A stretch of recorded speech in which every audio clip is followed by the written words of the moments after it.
još izdvajamo na samom početku.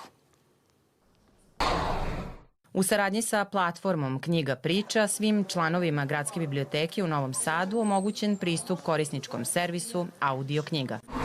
Savremeni način života ne ostavlja mnogo prostora za čitanje, pa je slušanje knjiga u zvučnom formatu način na koji biblioteka nastoji da se približi korisnicima i da prati njihove navike.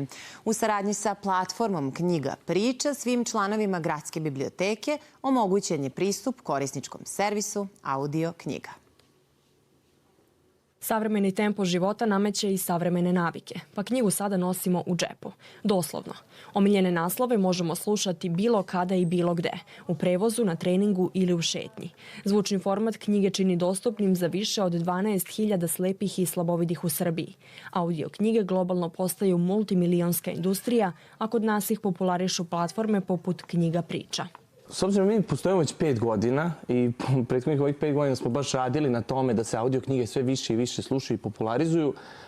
U prethodnih nekoliko 6 meseci, na primjer, se situacija dosta poboljšava, gde sve više i više ljudi sluša audio knjige i mi to vidimo po našim podacima, bilo da je broj novih registrovanih korisnika, kupovina i reakcija koje imamo i na društvene mreže, a i ljudi koji se nama javljaju. Knjiga priča započela je 2019. godine kao studentski startup. Osvojena prva mesta na lokalnim i republičkim takmičenjima bila su potvrda da ideja ima potencijal.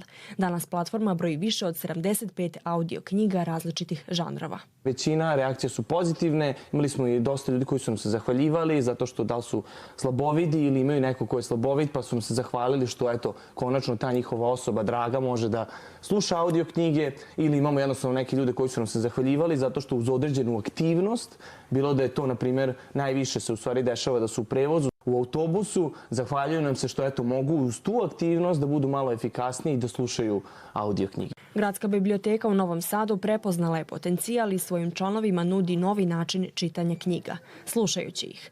Pretraga naslova dostupna je na platformi Knjiga priča, nakon čega članovi biblioteke mogu na zahtev i bez doplate da poslušaju izabrane naslove.